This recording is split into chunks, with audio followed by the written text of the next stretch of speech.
नमस्ते बच्चों। कक्षा 9 विषय गणित और प्रश्नावली अपने शुरू कर रखी है सर्कल 10वीं 10.3 के अपने तक जो क्वेश्चन है वो अपने पिछली वीडियो तक कर चुके हैं। 10.4 के क्वेश्चन हल करने हैं। तो देखो 10.4 का एक पहला क्वेश्चन क्या दे रखा है कि 5 सेंटीमीटर और 3 सेंटीमीटर त्रिज्या वाले दो वर्त दो बिंदुओं पर क्या करते हैं, प्रतिच्छेद करते हैं और उनके केंद्रों के बीच की दूरी दे रखी है 4 सेंटीमीटर है। तो उभयनिष्ठ जीवा की लंबाई ज्ञात करनी है। तो सबसे पहले अपने इसको सीधा हल करते हैं। तो देखो ये अपने पास जैसे एक सर्कल है, ये दूसरा सर्कल है, ठीक है। दो बिंदुओं पर प्रतिच्छेद करते हैं। उभयनिष्ठ जो जीवा है इसकी अपने को क्या ज्ञात करनी है, लंबाई ज्ञात करनी है। तो ये इसका केंद्र है, ये इसका केंद्र है, ठीक है। इसकी त्रिज्या कितनी दे रखी है अपने को, एक की त्रिज्या दे रखी है 3 सेंटीमीटर और एक की त्रिज्या कितनी दे रखी है 5 सेंटीमीटर। ये दोनों केंद्रों के बीच की दूरी दे रखी है कितनी, 4 सेंटीमीटर, ठीक है। इसको कोई भी बिंदु मान लो P, इसको मान लो Q, जीवा को मान लो AB और इसको मान लो M।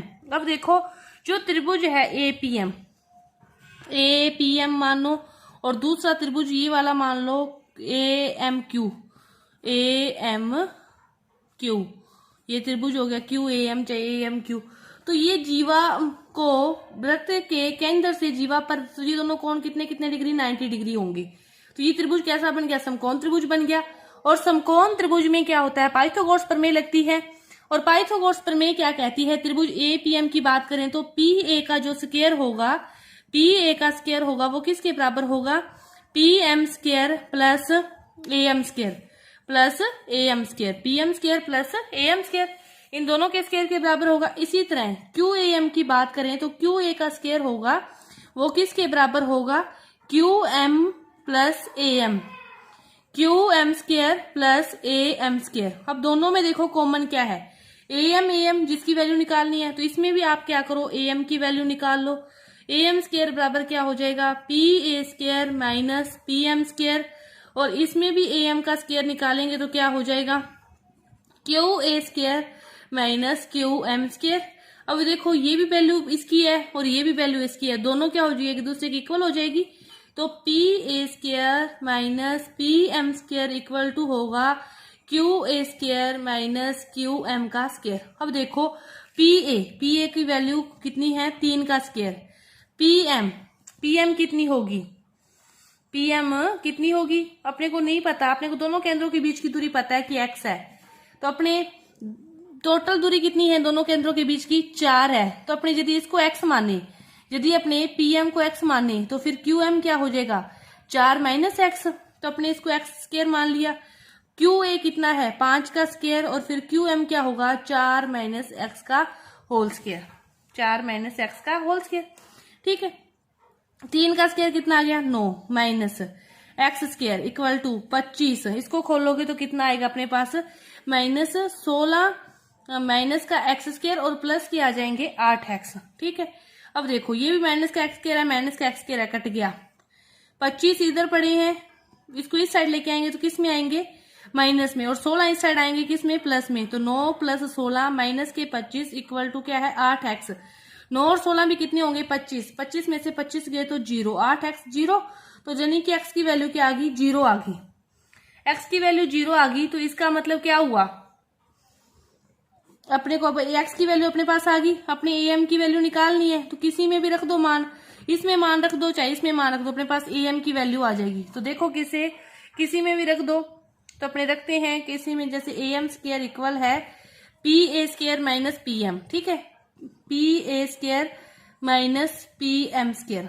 PA की वैल्यू कितनी है, 3 का स्क्वायर कितना, 9। PM यानी कि x मानी थी और x की वैल्यू कितनी है, 0। तो AM स्क्वायर इक्वल टू क्या आ गया, 9। तो AM की वैल्यू फिर कितनी आ जाएगी, 3। AM की वैल्यू अपने पास आ गई 3। ऊपर वाला हिस्सा भी 3 होगा, नीचे वाला हिस्सा भी 3 होगा, क्योंकि ये इसको समद्विभाजित करती है, एक प्रमेय है ये।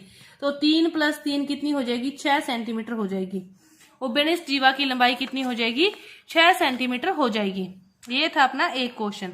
अब देखो दूसरा क्वेश्चन कि यदि एक वृत्त की दो समान जीवाएं वृत्त के अंदर प्रतिच्छेद करें तो सिद्ध कीजिए कि एक जीवा के खंड दूसरी जीवा के संगत खंडों के बराबर हैं।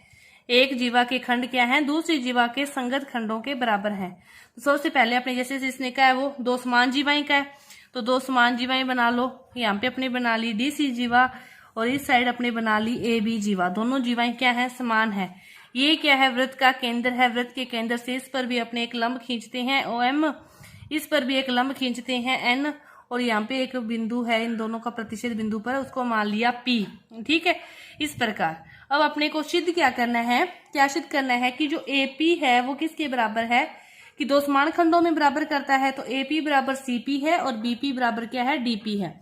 ये अपने को जो सिद्ध करना है वो ये करना है कि AP बराबर CP और BP बराबर DP, ये तो अपने को प्रूव करना है। अब इसको प्रूव करने के लिए अपने क्या करते हैं, लंब खींच के, अब देखो अपने दो त्रिभुज लेते हैं, पहले OMP और ONP, इन दो त्रिभुजों को लेते हैं। देखो इनको क्या करेंगे, अपने सर्वांगसम सिद्ध कर देंगे। सर्वांगसम सिद्ध करने के बाद अपने पास ये दोनों खंड क्या आ जाएंगे, बराबर आ जाएंगे। ये पूरे, फिर उससे आगे AB और आगे देखते हैं, फिर उसके क्या करते हैं, पहले अपने यहाँ तक करते हैं इतना। तो त्रिभुज लेते हैं OPM और त्रिभुज लेते हैं OPN। ठीक है, अब देखो दोनों त्रिभुज ले लिए, जो OM है और ON है वो तो बराबर होगा, क्योंकि दोनों समान जीवाओं पर डाला गया जो लंब होता है वो क्या होता है, बराबर होता है। यहाँ पे लिख दोगे कि वृत्त के केंद्र से समान जीवाओं पर डाले गए लंब की लंबाई बराबर होती है। और OP क्या है, दोनों में है, क्योंकि ये कौन सी फिर होगी, उभयनिष्ठ होगी। OP बराबर OP, यहाँ पे लिख दोगे उभयनिष्ठ भुजा। क्या है, उभयनिष्ठ भुजा। अब ये लंब डाला गया है तो ये भी 90 होगा, ये भी 90 होगा। तो एंगल OMP बराबर है एंगल ONP बराबर 90 डिग्री। तो RHS नियम से क्या हो गया, त्रिभुज OPM क्या हो गया, सर्वांगसम हो गया त्रिभुज OPN के, सर्वांगसम हो गया। तो PM बराबर क्या आ गया, PN, क्योंकि सर्वांगसम त्रिभुजों के जो संगत भाग होते हैं वो क्या होते हैं, बराबर होते हैं। अब आ गया अपने को क्या दिया हुआ है कि AB बराबर CD, की दोनों जीवाएं क्या है, बराबर है। ये जीवा है AB और ये जीवा है CD, तो दोनों जीवाएं क्या है, बराबर है। पूरी जीवाएं बराबर है, 10-10 बराबर है तो उनका आधा कर दोगे, 5-5, वो भी तो क्या होगी, बराबर होगी। तो हाफ AB क्या होगी, ये क्या है, इनको दो समान भागों में जो लंब डालता है, हाफ AB क्या होगी, AM होगी, और हाफ ये क्या होगी, CN होगी चाहे DN होगी। तो इसको AM लिया तो इसको अपने क्या लेते हैं, CN लेते हैं। समीकरण नंबर 3 है ये।